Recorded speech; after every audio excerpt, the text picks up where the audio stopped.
Bom dia, primeiramente. Meu nome é Watson Alex de Mendonça Santos e eu trouxe os principais pontos desse controle nervoso do coração, né? Não foi tudo que eu consegui ler que eu trouxe, porque são muitas coisas, mas creio que os principais pontos eu vou conseguir abordar aqui com vocês. Primeiro, a gente conseguir dar start, né, nesse controle nervoso do coração, acho importante a gente lembrar de algumas características desse músculo, desse órgão, né? Como a gente já viu em aulas passadas, a maior parte desse coração vai ser composta por células musculares cardíacas, e a maioria dessas células vão ser contráteis, né? Porém, cerca de 1% dessas células do coração, elas são especializadas em gerar os potenciais de ação espontânea. E com isso, essas células elas também são responsáveis pela capacidade do coração de contrair sem nenhum sinal externo, né? Isso acontece por quê? Porque esse sinal para a contração do coração ele vai ser miogênico, ou seja, ele vai originar dentro do próprio músculo. E também devido a outros fatores que eu vou mostrar mais na frente, mas também já foi citado, que é a presença de alguns canais de íons especiais, né, nessas células. Então, o sinal para a contração desse coração, ela não é proveniente do sistema nervoso, não é proveniente do sistema nervoso central, e sim de células autocitáveis, sendo que essas células também determinam a frequência dos batimentos cardíacos. E onde é que vai atuar o sistema nervoso autônomo? O sistema nervoso autônomo ele vai atuar como um modulador tanto da frequência, quanto da força e do rendimento do ciclo cardíaco, né? E esses nervos autonômicos, eles vão atuar em cima de tecidos nodais e seus prolongamentos, além de atuar também em cima de vasos coronários e da musculatura atrial e ventricular. Aí eu trouxe algumas propriedades do músculo cardíaco para a gente retomar, né? Que é a sua estabilidade, que vai ser a capacidade desse músculo de reagir quando estimulado, de se excitar quando estimulado. E essa propriedade ela é possível por meio de receptores e canais iônicos, né? Receptores ionotrópicos e metabotrópicos e alguns canais iônicos dependentes de voltagem. Além disso, a gente tem também o automatismo desse músculo, que é a capacidade desse coração de gerar o seu próprio estímulo elétrico, independente de influências externas, e isso vai caracterizar esse coração, dar aquela característica marca-passo dele, né? Que é possível pela presença de canais iônicos especiais, como foi citado em aulas passadas, que é o canal de sódio, potássio, o IF, né, o IFANI, e também um outro, né, que é o de cálcio transitório, que tem uma leve participação ali naquela despolarização diastólica lenta. E uma terceira propriedade é a sua condutividade, que vai ser a capacidade de espalhar de maneira ordenada e funcional esses potenciais de ação. Isso também é possível pela presença de canais iônicos dependendo de voltagem e uma distribuição espacial específica, né, nesse músculo. Além disso, também a gente tem a ritmicidade desse coração, né, como uma das suas propriedades, que é a sua capacidade de manter uma organização temporal, cíclica e regular, que vai fazer com que as diversas células elas façam as mesmas coisas no mesmo momento. Isso é possível graças à presença das junções gap e também de um sistema de condução rápido e eficiente, né, que vai espalhar esse potencial de ação num curto espaço de tempo, principalmente as fibras de Purkinje que transmitem, que fazem essa condução de forma muito rápida.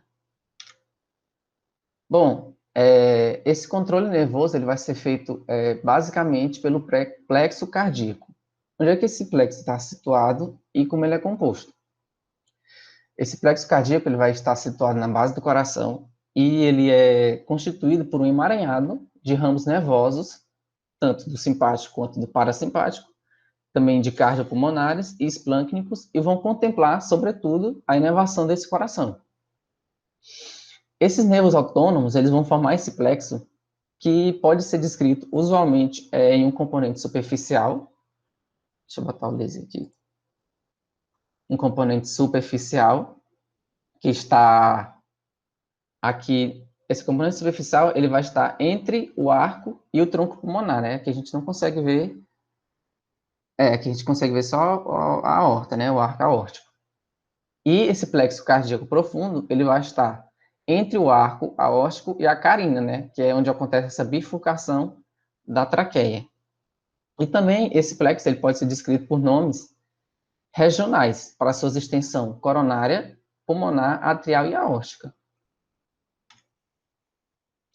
Aqui eu trouxe uma imagem que ela vai trabalhar em cima dessas fibras, tanto pré-ganglionares, do simpático e do parasimpático, e as suas fibras pós-ganglionares, né? Tanto do simpático quanto do parasimpático.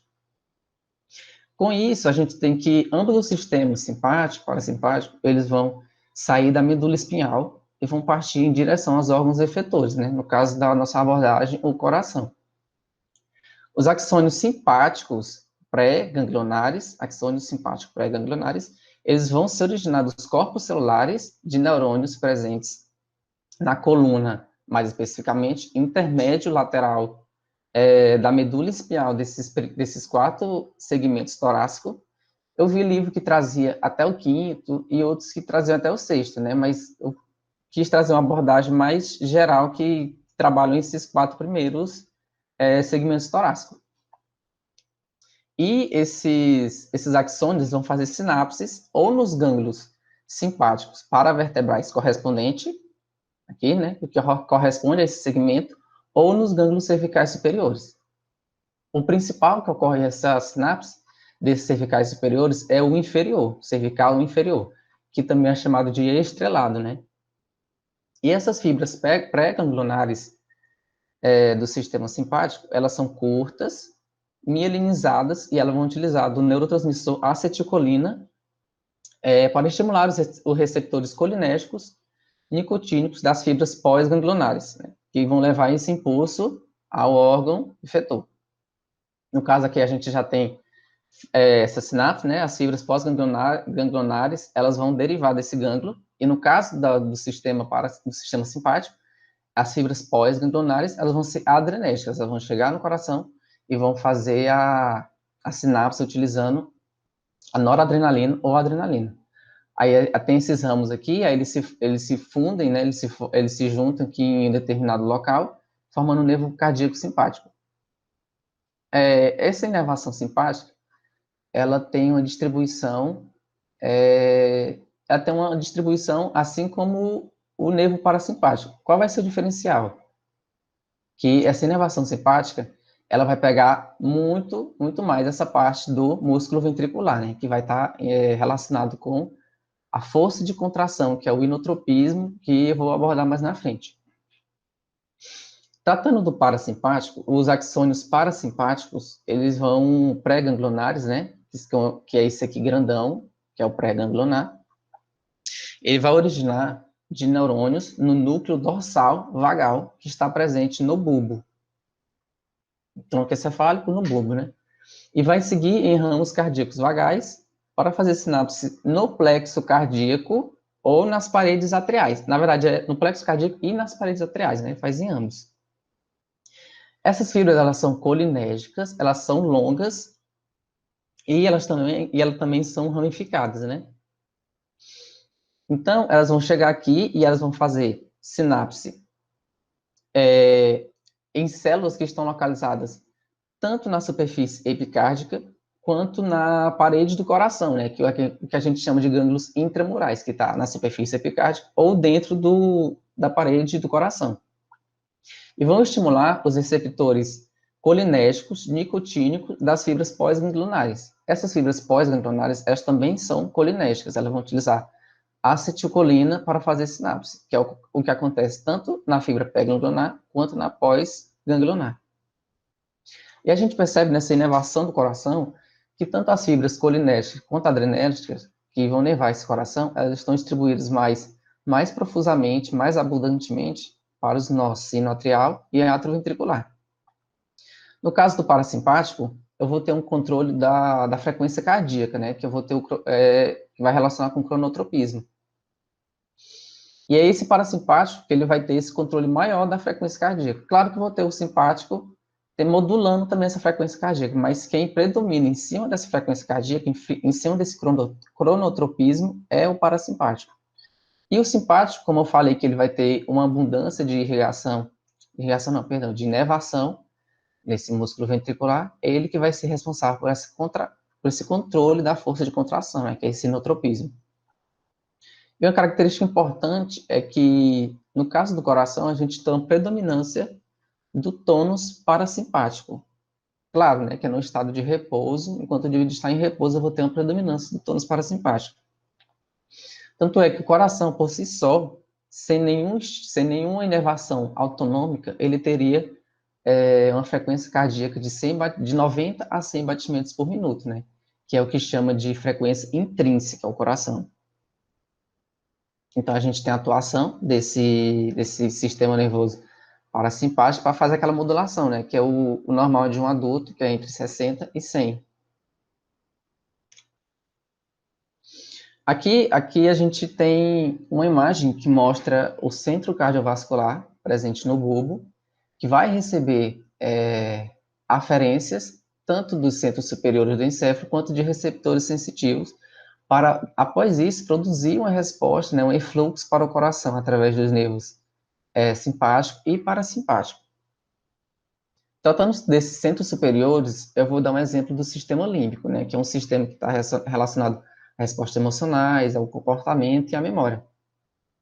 Por exemplo, mesmo antes de você entrar numa competição, você competir em algo, a sua frequência cardíaca já vai aumentar. Por quê? Porque você pode ter uma resposta emocional, aquela competição pode te fazer lembrar de uma memória, de uma competição, e já faz por si só esse aumento da frequência cardíaca, né? Fazendo esse fluxo para os nervos simpáticos. Além disso, eu vou ter também a atuação de receptores sensitivos. No caso dos próprios receptores, eu vou ter essa. No caso do sistema límbico, eu tenho esse aumento da frequência cardíaca só pelo fato de eu ter uma relação emocional, uma memória, por exemplo, uma competição, já aumenta essa frequência cardíaca. No caso dos próprios receptores, já vai ser nessa percepção do monitoramento dos movimentos. Eu já estou realizando a ação em si, né? Já estou realizando a competição em si. Então, vai ter esse receptor sensitivo que vai detectar os movimentos dos membros, dos músculos, e vão fazer esse aumento da frequência cardíaca, né? Fazendo esse fluxo para o coração. Eu tenho também a presença de quimiorreceptores, que vão fazer esse monitoramento da composição química do sangue, e de barorreceptores, né, que vão fazer essa monitoração do estiramento das principais artérias e veias causado pela pressão do sangue que flui neles, né, esse estiramento. E com isso, dependendo do influxo que eu vou ter para esse centro cardiovascular presente no bulbo, eu vou ter uma resposta adaptada, né, à necessidade atual. Caso o objetivo seja diminuir a frequência cardíaca, esse estímulo seguirá pelos nervos vagais, esquerdo e direito. Caso haja necessidade de aumentar a frequência cardíaca, eu vou ter esse fluxo indo até a medula, no caso na parte torácica, como a gente viu, né, que vão sair as fibras pré-ganglionares simpáticas, que vai seguir pelas fibras cardíacas. Aqui já falando de como é que ocorre esse mecanismo, né, essa ligação da noradrenalina com o receptor para produzir esse cronotropismo positivo.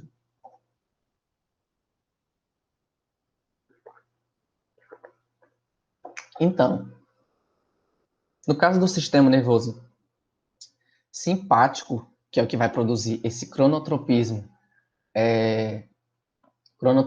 positivo, que é o mesmo que não o mesmo que a taquicardia, mas é sinônimo de taquicardia, né, cronotropismo positivo, porque eu vou ter um aumento dessa frequência cardíaca.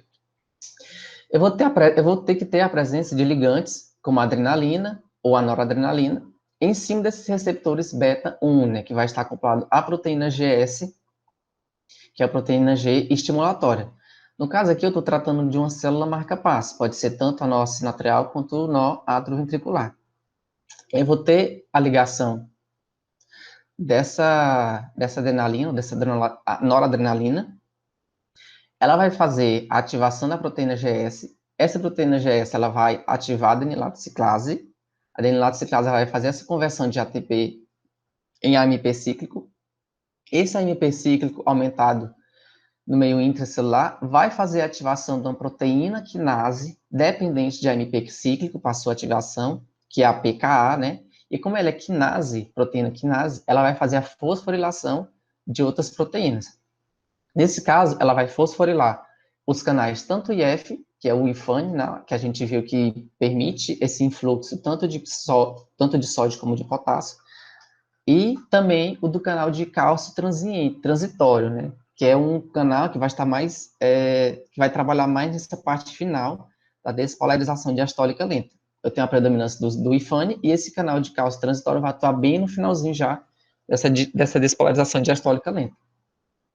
Com a atuação dessa PKA, fosforilano, esses canais, vou ter um maior influxo tanto de sódio quanto de cálcio. O que isso vai ocasionar na célula?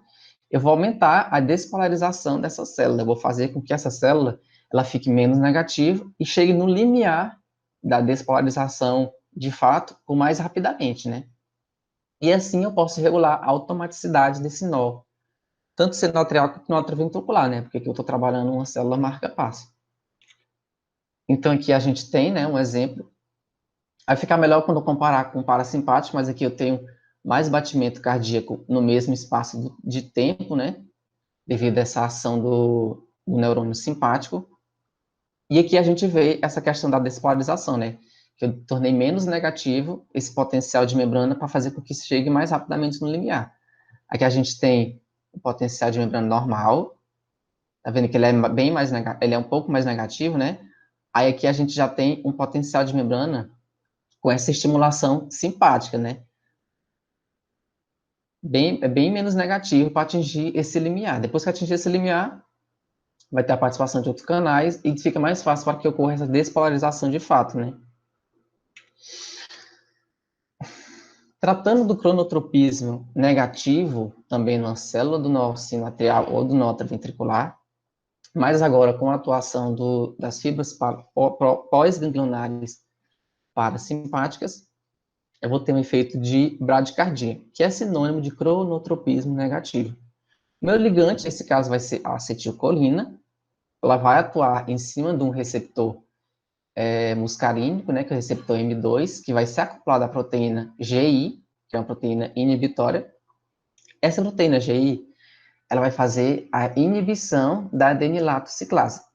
Como eu tenho essa inibição da adenilato ciclase, eu vou ter menos AMP cíclico dentro dessa célula, eu vou ter uma menor ativação desse PKA, dessa proteína, que nasce dependente de AMP cíclico, e logo eu vou ter menos cálcio entrando na célula, e eu vou ter menos sódio e potássio, que esse canal ele permite a passagem tanto de sódio quanto de potássio, né, que é o IFANE, tem aquela propriedade diferente. Eu vou ter menos sódio e potássio entrando na célula, menos cálcio entrando na célula.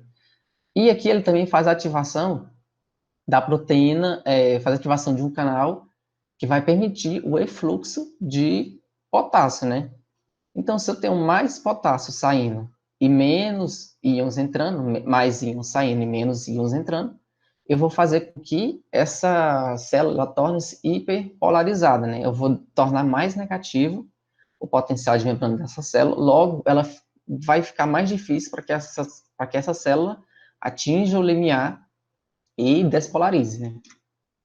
Mostrando aqui que a gente tem, no caso dessa estimulação parasimpática, a gente tem uma menor quantidade de batimento cardíaco no mesmo espaço de tempo, né? A gente tinha 3 batimentos cardíacos em um segundo, como mostrei lá no simpático. Aqui a gente já tem só um. E também a gente percebe aqui essa hiperpolarização da célula, né?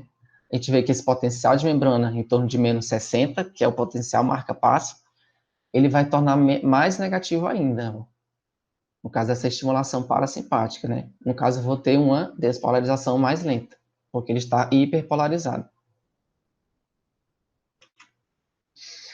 Aqui já é mostrando a atuação no músculo ventricular, né? No miocárdio ventricular. É mais ou menos... não é mais ou menos. Vai ser mais ou menos o mesmo mecanismo, né? Só que no outro, com a atuação de outros canais em outro músculo. Mas aqui também eu vou ter a ligação de uma noradrenalina ou de uma adrenalina, no caso desse inotropismo positivo, no caso desse aumento da força de contração. Meu ligante vai ser adrenalina, noradrenalina, como eu falei, e vai ser em cima de um receptor beta-1, também adrenérgico, e vai fazer essa ativação, né, da proteína GS, que vai ativar a adenilato ciclase. Eu vou aumentar essa quantidade de AMP cíclico, eu vou que é essa conversão da ATP em AMP cíclico. Esse AMP cíclico aumentado dentro da célula vai fazer essa conversão, né, da PKA inativa para ativa. O que essa PKA ativa vai fazer em cima do miocárdio ventricular? Ela vai fosforilar proteínas, porque ela é uma quinase. Tá, então ela vai fosforilar o canal de cálcio do tipo L ou o canal de hidropiridínico, que eu vou fazer com que mais cálcio entre dentro dessa célula. Além disso, eu também vou fosforilar esse receptor de ranodina presente na membrana do retículo sarcoplasmático, né, que faz com que mais cálcio também saia desse retículo sarcoplasmático e aumente nesse meio intracelular. Além disso, essa PK, ela também vai fosforilar uma proteína chamada fosfolambano, ou fosfolambano, né?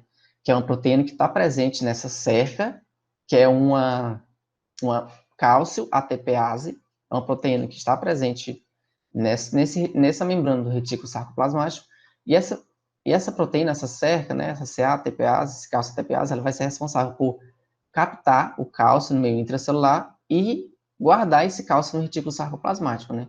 Então, se essa proteína está fosforilada e ela vai conseguir fazer isso com mais efetividade, ela vai conseguir guardar mais cálcio, eu também vou conseguir tirar mais cálcio dentro dessa célula através do receptor de ranodina, né? Então, todos esses fatores, todos esses canais fosforilados, essas proteínas fosforiladas, eu vou fazer com que esse cálcio no meio intracelular aumente, né? Com isso, eu vou ter todo aquele processo, né, ativação dos filamentos finos, interação dos filamentos finos e grossos, e gerando assim força, né? No caso, eu vou ter um aumento da força e da velocidade de contração. Aqui eu trouxe um gráfico, né, que a Silvia Torne, que mostra, assim, e eu relaciono esse volume sistólico, né, porque eu posso, como é diretamente proporcional esse débito sistólico com a frequência cardíaca, eu trouxe essa relação, né. Aqui a gente percebe que o débito sistólico ela é bem maior no caso de uma estimulação simpática desse coração, né, aumento dessa contração do coração, no músculo ventricular. Aí aqui seria para ilustrar o cronotropismo negativo, né? Porque ele tem um mecanismo diametralmente oposto ao positivo. Porém, nessa célula já mostra atuando os dois, né? Eu não achei trabalhar só o negativo, então eu trouxe esse que mostra os dois. Eu vou ter também eu vou ter aqui, no caso, a ligação do acetilcolina em cima do receptor M2, nesse músculo ventricular, né? Que vai fazer ativação através que vai fazer a inibição da adenilato ciclase através dessa proteína G inibitória. Com isso, se eu não tenho MP cíclico ou eu tenho menor em quantidade desse MP cíclico intracelular, toda aquela cascata de fosforilação da PKA, ela vai estar diminuída, né, ou inibida. Então, não vou ter aquela fosforilação tanto dos canais de cálcio da membrana, desse miocárdio, do retículo sarcoplasmático, da fosfolambano. Então, tudo aquilo é prejudicado, fazendo com que tenha uma diminuição da força de contração, né? Menos cálcio vão ser captados, vão ser liberados para esse meio intracelular por causa desse estímulo parasimpático, nessa diminuição da força de contração pelo estímulo parasimpático. Aí aqui eu trouxe as principais respostas do coração aos impulsos, né, dos nervos autonômicos. No caso do efeito simpático, vou ter a atuação dos receptores beta-1. No nó sinatrial, efeito simpático, vou ter um aumento dessa frequência cardíaca. No átrio, vou ter um aumento dessa contratilidade e da velocidade de condução. No nó átrio ventricular, eu vou ter um aumento do automatismo e da velocidade de condução. No sistema de His-Purkinje, eu vou ter também um aumento desse automatismo e da velocidade de condução. E aqui a gente percebe com esses três maisinhos, né, que essa influência do simpático, ela está muito em cima do músculo ventricular, né? Que eu vou ter um aumento dessa contratilidade, dessa velocidade de condução e do automatismo e frequência dos marca-passos. Aqui um pouco do efeito parasimpático, né? Em cima de receptores colinérgicos. No nó sinatrial, eu vou ter essa diminuição da frequência cardíaca. Esses três mais informam que mostra que essa influência do parasimpático no nó sinatrial e no nó atrioventricular é bem abrangente, bem maior do que a do simpático em cima desse mesmo nós. Então, atuando o parasimpático no nó sinatrial, eu vou ter uma diminuição dessa frequência cardíaca. Do parasimpático, nesse átrio, eu vou ter uma diminuição dessa contratilidade e encurtar a duração também do potencial de ação. Esse efeito parasimpático no atrioventricular também vai ter uma velocidade de condução menor, vai diminuir essa velocidade de condução e vai ter um bloqueio atrioventricular, né? Também vai aumentar aquele bloqueio atrioventricular. No caso, o parasimpático, eu não lembro de ter falado, mas o parasimpático, a inervação dele em cima do músculo ventricular é bem ínfima, então não é muito falado, né? Não é tão importante quanto a inervação do parasimpático em cima dos nós. Então, a gente percebe que esse efeito parasimpático no ventrículo é muito pouco, né? Então, vai ter uma leve diminuição nessa contratilidade, que é exatamente por essa pouca inervação do parasimpático em cima do músculo ventricular, né? Onde eu tenho mais ali a atuação do simpático. E era isso, os principais pontos.